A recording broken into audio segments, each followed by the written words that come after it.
next episode of Malaysian Riders, I get to test out this green mean machine from Kawasaki, the Z800. Well, the main question of this bike is it really that good? Well, I have to find that out, so welcome to Malaysian Riders.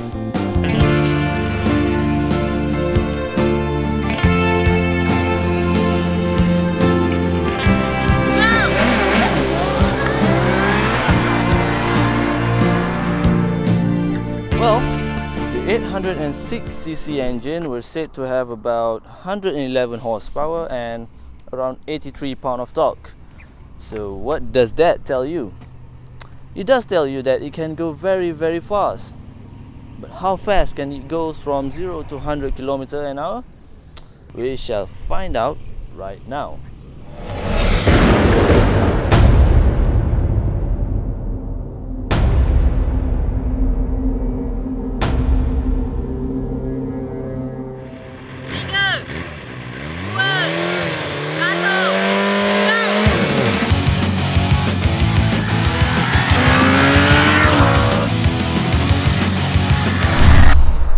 The Z800 can go from 0 to 100 km an hour in 3.6 seconds.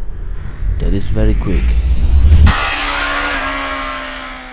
However, going fast is not really that important nowadays, but the ride comfort really plays an important role in a bike. So, what can we do to test out the suspension of this bike? Maybe we can start from here. Immediately after riding the Z800 for the first time, I have to say, they have done it again.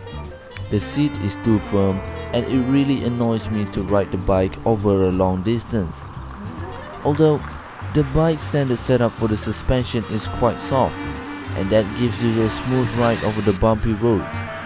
But then again, the hard seat doesn't really complement the suspension. Kawasaki has always been about the performance, even for the street bike.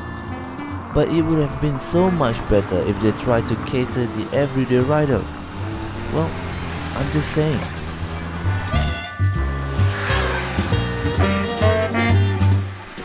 And that brings us to the next question.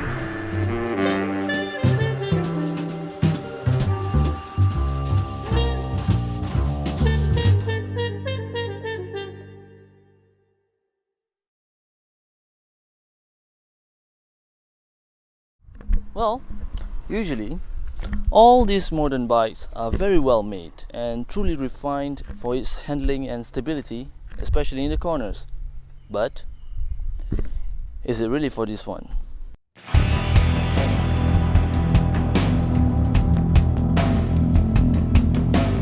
The Z800 then is really not the best handling bike ever.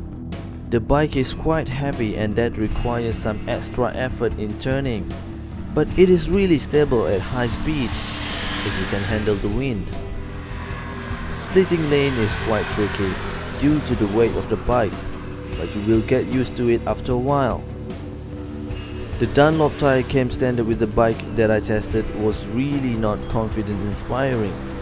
It is twitchy all over the place, but with the change of the tires, I am confident that it will be much more fun and easy to ride fast.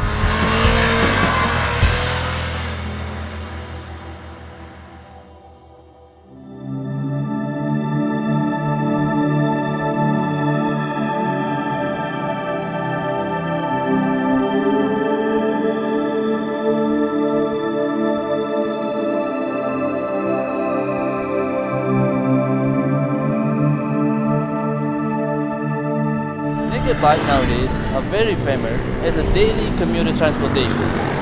But the Z800 then is a little bit too aggressive, a little bit too dramatic.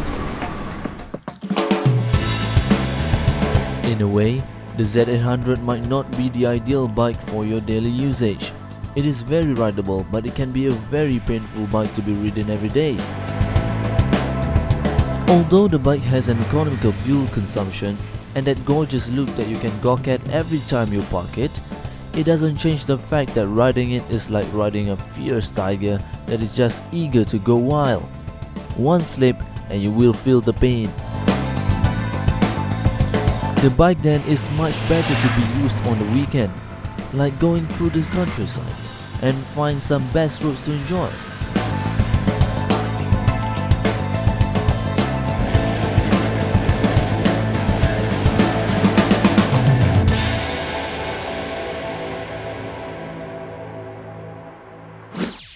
So, the Kawasaki Z800. With the price around 50,000 ringgit, it is really one of the cheapest middleweight naked bike on the market. With the Japanese precision and reliability, no doubt it is a worthy bike to be considered. So that brings us to the conclusion.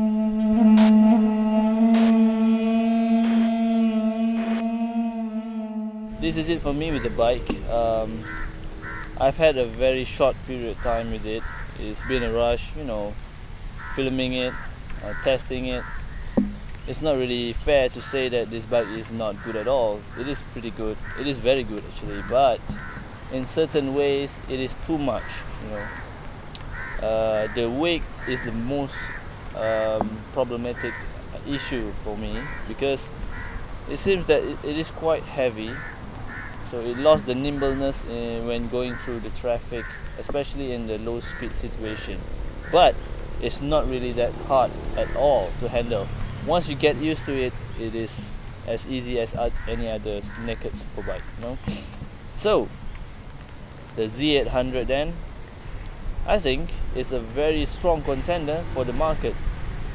Well, we just have to see whether this bike will raise to its expectation in the next 6 months or so in our market. So that's about it. Don't forget to subscribe to our channel and like our Facebook page, because we really need your support to grow further. So that's it on this episode.